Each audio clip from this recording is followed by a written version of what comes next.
Good evening. Our worst fears have come true. The self-proclaimed champion of peace, Donald Trump, has flipped the script and how, turning the olive branch to an apocalypse. Iran lies in the ruins, the world is on the edge, and the question looms, what will this war cost us all? Let's dive into this audacious attack, the weapons used, Iran's response, the global outcry, and the terrifying consequences we now face, including the specter of nuclear escalation, viewers. In a move that stunned the globe, Trump ordered a devastating assault on Iran's nuclear facilities, shattering his promises of peace. The operation was a textbook example of American military power. B-2 stealth bombers, ghostly planes invisible to the radar, sliced through Iran's skies, dropping the GBU-57, the massive ordnance penetrators, the over 13,000 kilogram bombs designed to decimate bunkers buried deep underground. Nuclear sites like Natanz and Fordo were reduced to smoking rubble. Supporting the B-2 bombers were jets that jammed Iran's defenses with cutting-edge technology, while Tomahawk cruise missiles fired from the US Navy ships in the Persian Gulf took out Iran's military outposts. Viewers, this wasn't just a strike. It was a high-tech hammer blow showcasing America's might and Trump's resolve. Let's talk more about the B-2 bombers, a bat-winged marvel of American engineering that glides through the night sky like a shadow. Its sleek radar deflecting curves, as you can see in the pictures which will come up. If you look at the image of the bomber, you will see the design. The radar deflecting curves make it nearly invisible to the enemy defenses. This flying wing spans 172 feet, yet carries crew of just 2 pilots, viewers, cocooned in a high-tech cockpit with the most advanced avionics in the world. Powered by 4 General Electric F118 turbofan engines, the B-2 can soar 6,000 miles without refueling, its dark, non-reflective coating swallowing radar waves as it penetrates deep into hostile territory. The reason I'm stressing on the design aspect is very simply to tell you how mean this machine is. It's a beast. For missions targeting Iran's heavily fortified nuclear sites, the B-2 stealth bomber and the payload is its true menace, up to 40,000 pounds of precision-guided munitions, including the GBU-57 massive ordnance penetrator capable of burrowing through 200 feet of reinforced concrete before detonating with earth-shaking force. That's the power of the bomb it carries. As it approaches a target like the Natanz or Fordo enrichment facility buried under layers of rock and steel, the B-2 releases its payload with surgical accuracy, viewers, guided by the GPS and laser systems that ensure no deviation from the mark. Viewers, Iran is wounded but has vowed vengeance. Only time will tell what will they do. The global response so far is a mix of shock, anger, and division. Russia and China, Iran's key allies, have wrought their condemnation, but what will they do? We don't know. But let's talk about the cost of the war for the world. The human toll is already staggering. Economically, we are staring down a nightmare. Skyrocketing fuel costs, crippled supply chains, and a looming global recession.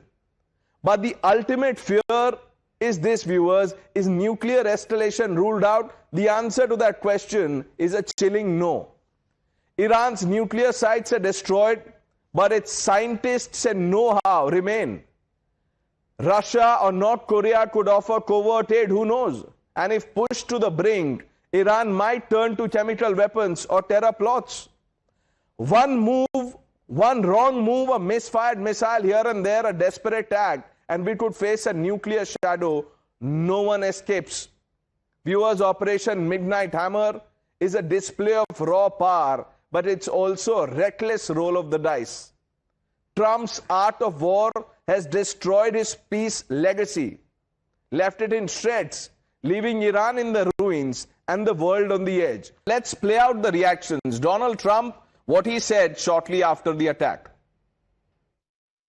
A short time ago, the U.S. military carried out massive precision strikes on the 3 key nuclear facilities in the Iranian regime, Fordo, Natanz, and Esfahan. Tonight, I can report to the world that the strikes were a spectacular military success. Iran's key nuclear enrichment facilities have been completely and totally obliterated. Iran, the bully of the Middle East, must now make peace. If they do not, future attacks will be far greater and a lot easier. Congratulations, President Trump. Your bold decision to target Iran's nuclear facilities with the awesome and righteous might of the United States will change history. America has been truly unsurpassed. It has done what no other country on earth could do. This mission was not and has not been about regime change. The president authorized a precision operation to neutralize the threats to our national interests posed by the Iranian nuclear program and the collective self-defense of our troops and our ally Israel. The warmongering and lawless administration in Washington is solely and fully responsible for the dangerous consequences and far-reaching implications of its act of aggression. Let's open this up quickly. Ashok Sajjanhar, Lieutenant Colonel Avital Leibovich, former IDF spokesperson, director of the AGC Jerusalem, Abhijit Iyer Mitra, RSN Singh, Major General G.D. Bakshi will be joining us. I have Srinjoy Chaudhary, our consulting editor, Major Gaurav Arya, editor-in-chief, Chanakya Forum, and Dr. Anand Ranganathan completes the panel. Abhijit, we've been talking about this. Finally, the moment has come. Donald Trump, after preaching peace, resorting to this. Well, look, he promised he didn't say no wars. He said no regime change, no wars of regime change. This was going to be a much bigger problem had the Iranians been allowed to go nuclear.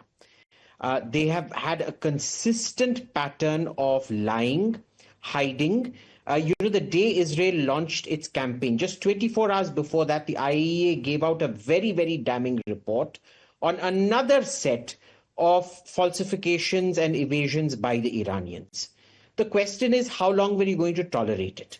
Even the JCPOA, what did it do? It kind of paused everything for 15 years, but it didn't find a permanent solution.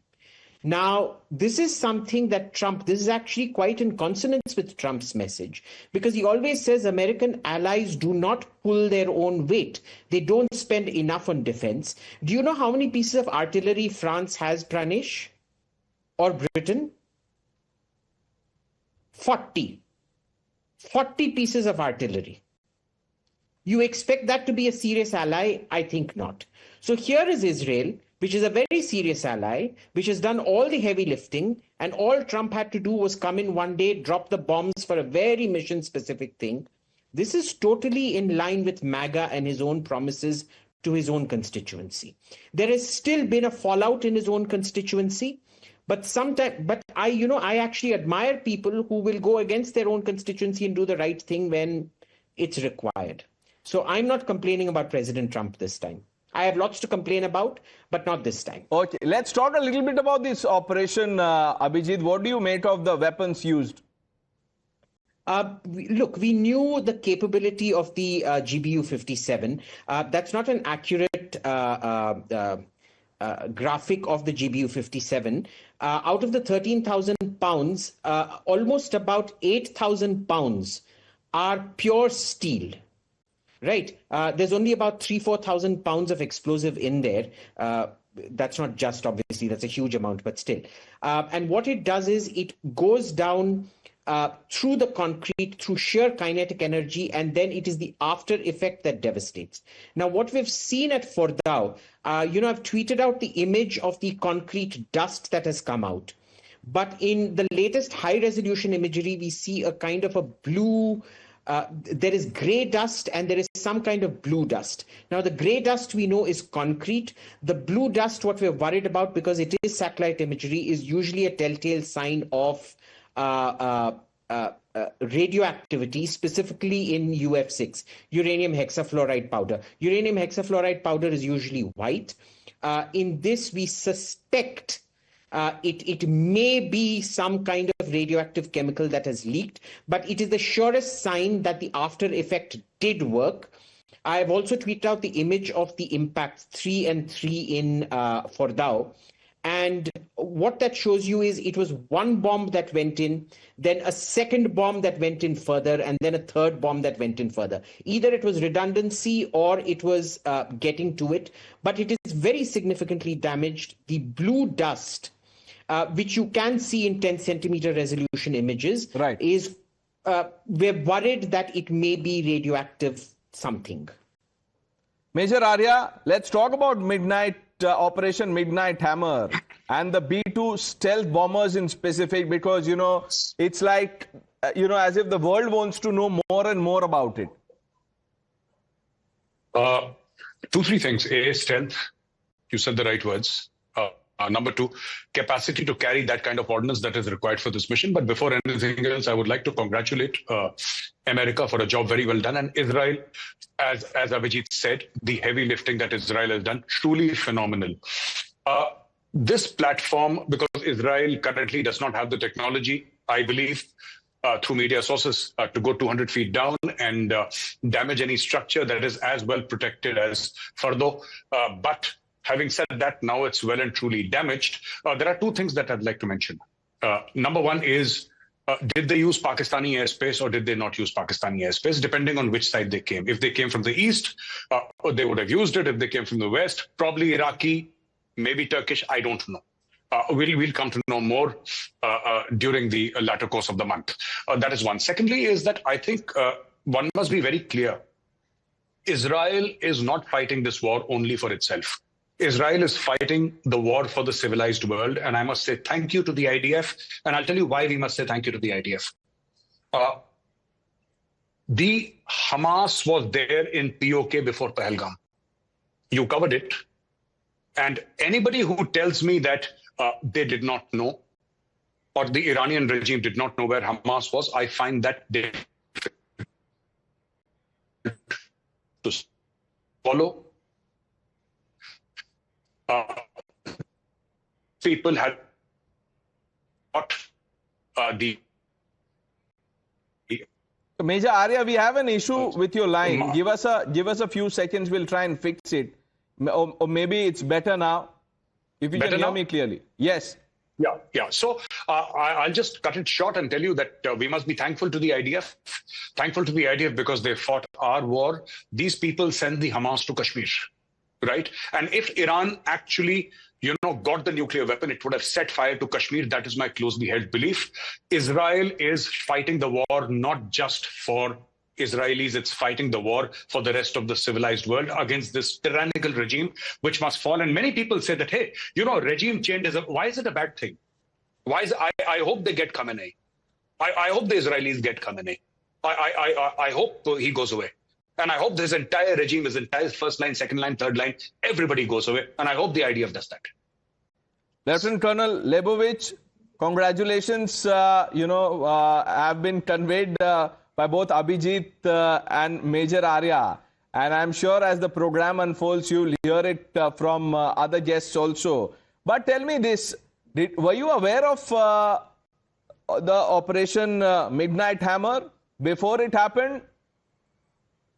I was specifically not aware, but I'll tell you, here is the main difference of the description between the U.S. and Israel, as we've seen. Trump was in the region just a few weeks ago, and the headlines all over the world were that Israel is left aside and President Trump is excluding Israel. And now what we have been seeing is a very, very close tight coordination between the US and Israel that has been built up for many, many months, because this kind of operation cannot be achieved overnight. These are targets that have been collected for decades. This is intelligence sharing that you can only do so with your very close ally. So while there are only very few people in the Israeli government that had prior information about the attack, I think it's a clear indication of the close partnership that Israel has with the US. Okay. Then let me ask you this. The US is saying that they are not in this for regime change. Prime Minister Bibi has made it clear that he wants Khamenei to go. Not really. The goal of the war is to make sure that the nuclear threat is removed. However, if there will be a regime change, nobody here in Israel will cry about it. But from here to actively taking steps to change the regime, that is not going to happen. We still have a lot of targets to go ahead with. I want to remind you and the esteemed panel that we are fighting this war already for 10 days. And after the attack, the American attack, Israel attacked again and again and again. And this will be the situation for the next few days at least, because there are still many targets to attack until we remove finally this nuclear threat, which, as was said previously, is not just a threat on Israel or the Middle East. This is a global threat. Right. Colonel Arasen, sum up the American strike on Iran.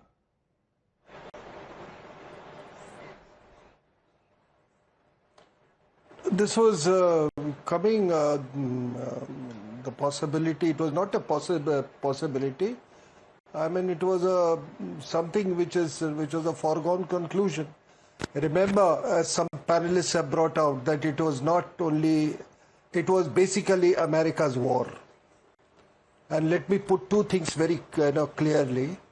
Israel, as a strategy policy makers of the United States say, is the unsinkable aircraft carrier in the region, which has to be protected at all costs. And the second issue is that the Iranian regime was more about the regime than the country as such. Now this sums up the entire approach. Now as far as the Americans' strike are concerned, yes, there were all indications, right from planning, execution and deception. America has been part of it. When he said that I'll wait for 2 weeks or I'll decide in 2 weeks, that was a deception plan. Somebody has brought out that did they really come from Guam? Could be. I'm not sure. That has been clarified by the Pentagon. That was a deception.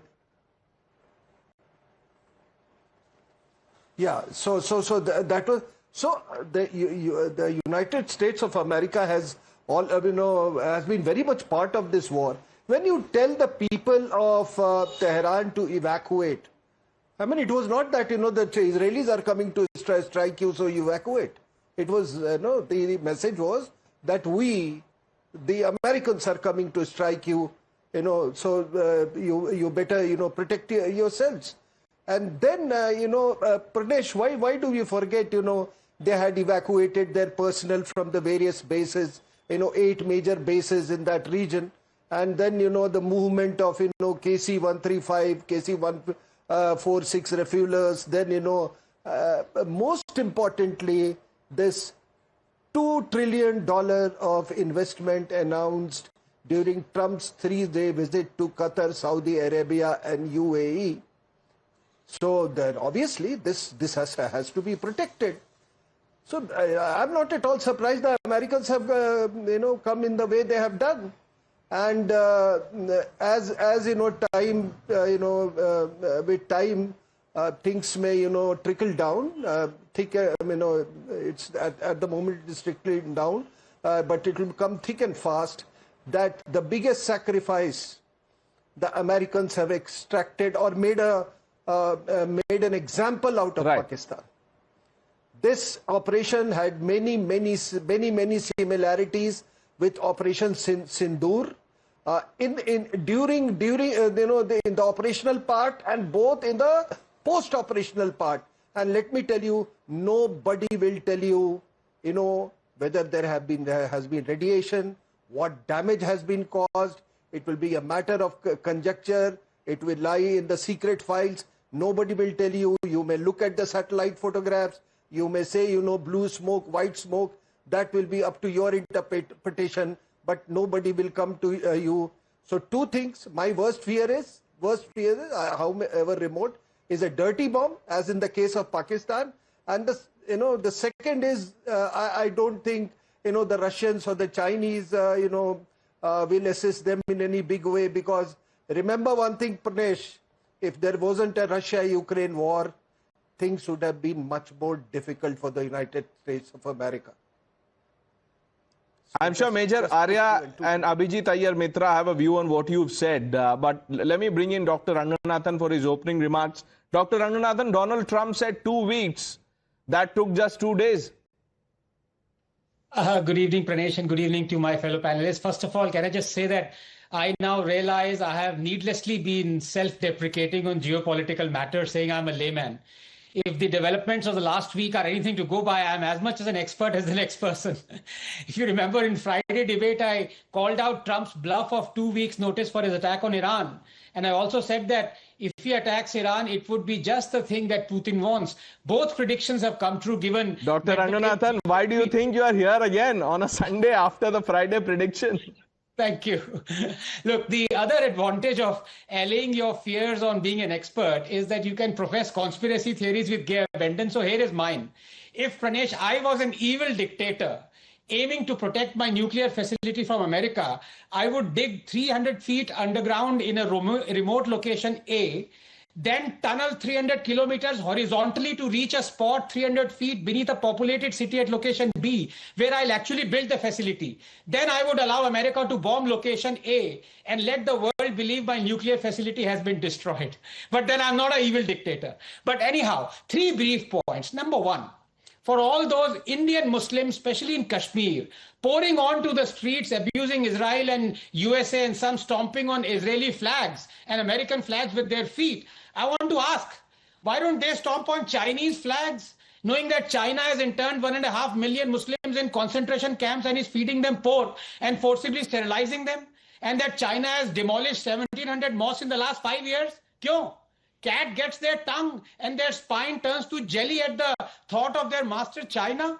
Be that as it may, we have to balance our response to this war with what is in our best interest, like we did during the Russia-Ukraine war. Continue to buy Russian oil despite European and American pressure. Number 2, as I said, America attacking Iran and entering the Middle East war is just what Russia wanted. It can now leverage its own Ukraine war with American-Iran war by supplying Iran with all the weapons to keep Middle East burning. The only person smiling out here, Pranesh, is Putin. By escalating tensions in the Middle East, he diverts US attention from Ukraine. The US strikes will further spike oil prices, bolstering Russia's economy heavily reliant on energy exports. Additionally, a weakened Iran reduces its regional influence, allowing Russia to fill in the vacuum, especially after losing Syria's Assad regime. So by surreptitiously supporting Iran, Putin avoids direct confrontation while reaping strategic benefits, masterfully exploiting US actions to reshape global power dynamics in Russia's favor. Number 3, all those who want peace must be praying America does not orchestrate a regime change in Iran, because the past evidence suggests any regime change fashioned by America has led to America talking to that very regime after a decade. Look at Afghanistan. The same Taliban are back. Look at Syria. The man on whose head America put a bounty of $10 million is today shaking hands with Trump. Same with Iraq, same with Libya, which is undergoing a civil war. So let's hope America is not thinking of a regime change in Iran. And let's not talk of American hypocrisy, for crying out loud, of denying Iran nuclear bomb while facilitating Pakistan with one. By the way, Pakistan has nominated Trump for another Nobel Peace Prize for making it now the only rogue Islamic state with a nuclear bomb. Just 10 seconds. All in all, an unstable Middle East will help Russia and will force, unfortunately, India's hand for its energy needs.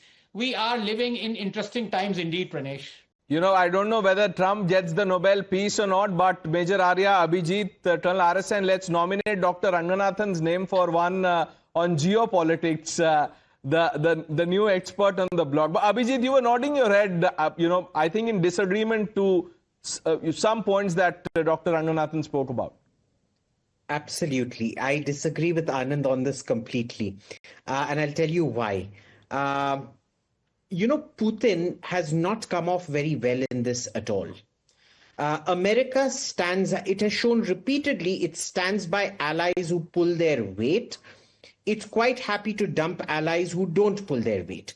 Europe was essentially being this sort of woke. They weren't spending money on actual weapons and military. They were spending money on drag parades and gender change surgery and all that nonsense. But every time a worthwhile ally has required assistance, America has come through.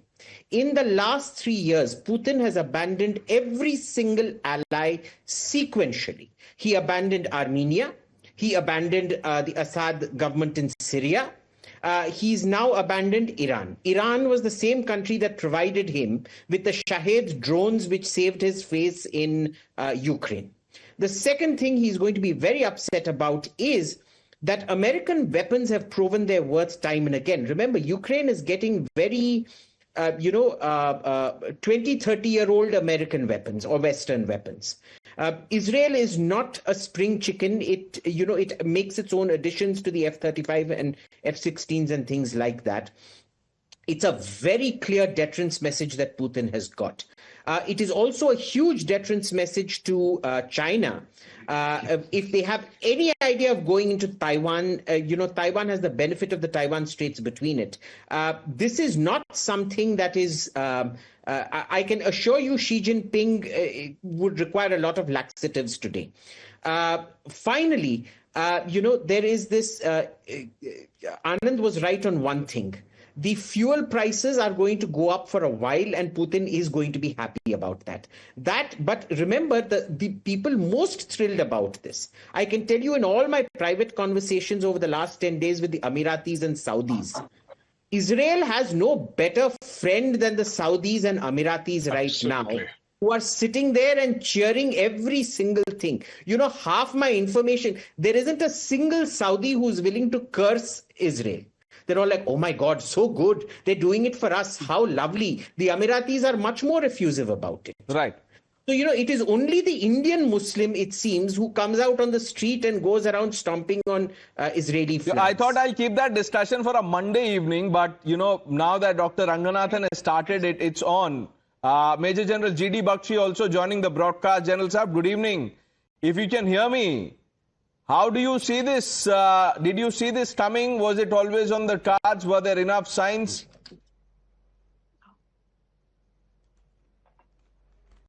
There were more than enough signs. In fact, the Beltway in Washington was very clear that this weekend was going to be monumental. And Operation Midnight Hammer has now been launched. It is supposed to be the final blow of the joint Israeli-American campaign. Look, Israel systematically destroyed the Hamas, the Hezbollah, and with the help of the United States, it has, degraded the Houthi capabilities. Now it had, cut the arms of the octopus. It now aimed for the head. So 13th, even while the talks were on the 61st day of the deadline that Donald Trump had given, Israel struck Iran with about 200 fighters, right? They went for SIAD, suppressed defenses, went for decapitation strikes, right? And then they went for the nuclear facilities at Natanz and elsewhere. They went for the surface-to-surface missile capabilities. They got total air superiority over first Western Iran and Tehran, and then the whole of Iran. Now they wanted the Americans to step in so that the Americans alone had the B-2 bombers and the 16,600 kg GBU-57 bunker buster bombs that could destroy Fordow and the deeply buried, centrifuges at Natanz, as also at Isfahan, right? There was a lot of ambiguity, there was a lot of deception planning on the American side. Donald Trump said he needs 2 weeks, and he hit the very same weekend, achieving total surprise. 7 B-2 bombers took off from the United States. Another group of 7 went the other way for deception, right? And then 2:02 hours in the morning, some 125 American aircraft, to include preceding waves of the F-35 stealth fighters and the others, carried out sweeps. An American submarine launched 12 cruise missiles to take out the overground facilities, surface-to-air missiles. Most of it had already been destroyed by Israel. This was to be the final blow. The Americans have given detailed, the American Chairman, Joint Chiefs of Staff has given a very, very detailed blow-by-blow account, and we can all hear it on YouTube. But the simple fact is, they have said that we have significantly damaged. They still are awaiting the bomb damage assessment. So is the Iranian nuclear program destroyed or severely damaged oblique degraded? Can it be revived? Right? Now the most thing was, what will Iran do? Just give me a couple of seconds more. What would Iran do? Iran hit back at Israel, right? Iran hit back at Israel with about 30 the hypersonic missiles, which have done a fair amount of damage, right? You know what is the worry? In decapacitating the Iranian leadership, the decision making has gone to the lower levels of the IRGC, who are hotheads. That is a great danger. They may decide to hit back at the United States, either on the United States ships and the aircraft carrier battle groups that are floating around. They may mine the Gulf of Hormuz. They may attack American bases in the Gulf. I think before going for economic targets and hitting the Saudi Arabian oil fields and the others, they will go in for specific American targets. We'll have to see, you know, whether or not Iran has the potential or the capability left. We've been discussing this through the day, General Saab. But Major Arya, before I bring in Ambassador Sajjan Har, who's been listening to this intently, I have a question about how the world is reacting to this. I want to ask you about what Pakistan has done. 2 days, in fact, in the morning we were having that conversation, and I asked you that question, and you know, look what the Pakistanis have done in the afternoon. They've released one fake condemnation letter condemning the US attack on Iran. This whole thing about the global ummah, the shared identity, you know, sense of brotherhood, etc., is in the shreds. Pakistanis knew what is going to happen. Oh, absolutely, absolutely. This is what I've been maintaining all along, that lunch which Asim Munir had with Donald Trump, 25 crore, 250 million Pakistanis will pay for that lunch for a very long time. That is number one. Number two, what I wanted to say was that, you know, he's being progressively on Pakistani social media. Asim Munir is being referred to as Mir Jafar. For our foreign guests, very famous or infamous traitor in history. Mir Jafar. He's being referred to as Mir Jafar, and certainly what he has said. See, this whole thing about the Islamic Ummah or the greater Islamic Brotherhood, that's a joke. Because Pakistan uses Islam as, or the Islamic Ummah as an ATM machine. That is exactly what Pakistan did. So this condemnation, so-called condemnation, is for the street. Because they know that the people have been so indoctrinated in Pakistan over a period of decades that they're going to shred them. Absolutely. Right? They are a radicalized mass of people in Pakistan. But Asim Munir has shaken hands with the Americans, and Asim Munir previously also, 4 days back, he had allowed reconnaissance aircraft of the USAF to fly, you know, over Pakistani airspace. They have shut the border between Iran and Pakistan, and they are in it. They are in it, and I think the Israelis and the Americans must thank General Asim Munir. They must say thank you. And if I'm not wrong, you said in the morning that Pakistanis are easy to buy. They're not ideologically driven. No, Pakistanis are impossible to buy. They are rented by various people at various points. Yes. Oh, yeah, good that you made that. Dr. Ranganathan. I was saying it's rather unfortunate that the prophetic words of our dear General Bakshi have not reached Donald Trump. So may I please request him to repeat what he said, who one can trust but not Pakistan. Okay, we'll get General Bakshi. I think, General Bakshi, did you hear Dr. Ranganathan? Yeah. Yes. You know, there is a Afghan proverb which I will tweak slightly. Trust a snake before you trust a harlot. Trust a harlot before you trust a Pakistani. I think that has Gaurav has brought it out beautifully. This man who claimed to be, you know, the future Caliph of the Ummah has just shot himself in the foot for the Caliph role. He is being called, rightly called a Mir Jafar for that biryani that he had with Donald Trump. This is going to cost him dear, and his ambitions to become the new Caliph of the Muslim Ummah. His candidature has been wrecked by Donald Trump. But the simple fact is, unfortunately, at the people-to-people level, it has not been a pretty sight for the Indians to watch, right? Asim Munir is responsible for Pahalgam. Sole responsibility of Pahalgam is on the head of Asim Munir. And more than, Hafiz Saeed and the rest of them, it was his head that we should have decapacitated. And then he's fought a war with India, and now Donald Trump calls him, and in his gush of enthusiasm, he says, I love Pakistan. You know, I've written a piece on Donald Trump. I'd sent it to Dr. Ranganathan. And, maybe I'll share it with Major Arya and you after the show. And I've summed up the sentiment that, you're trying to evoke. Ambassador Sajjan Har, what can the world do? We are being told that there's a UNSC meeting slated for later tonight at 12:30. Yeah, thank you very much, Pranesh. I think by and large, as far as the world is concerned, and particularly, we could start from the region itself. And we saw first, whether it was in Gaza, whatever was happening, whatever Israel was doing, there might have been so many demonstrations on the streets in that region.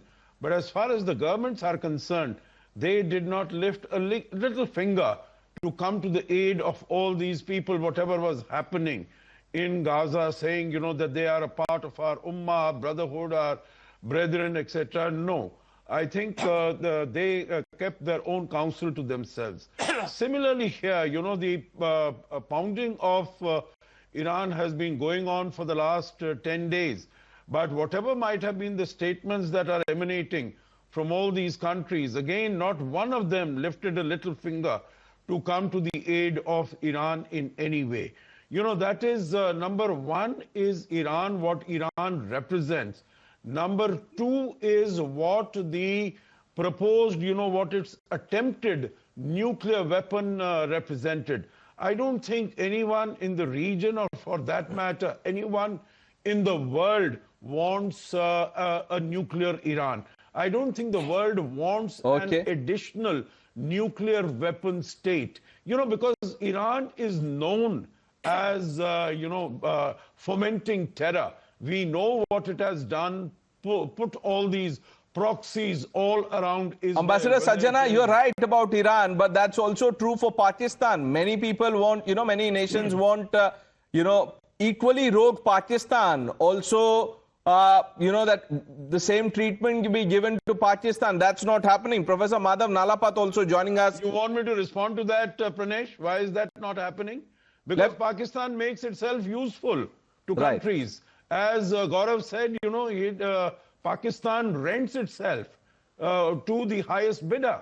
Iran doesn't do that. And the only problem that it creates is, as far as India is concerned, and to all the others, whether it is the United States, whether it is China or anyone, it will give these morsels of low-time terrorists to the United States, saying, that we are helping you on this counter-terrorism thing. That's how it becomes a phenomenal partner as far as counter-terrorism is concerned.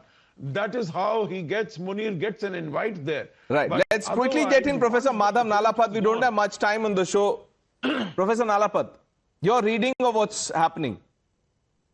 Look, I'd like to point out that as far as Pakistan is concerned, in my view, Pakistan's turn will come. There's no question about it, mainly because of terror operations, and frankly, the so-called criticism of Pakistan towards Israel.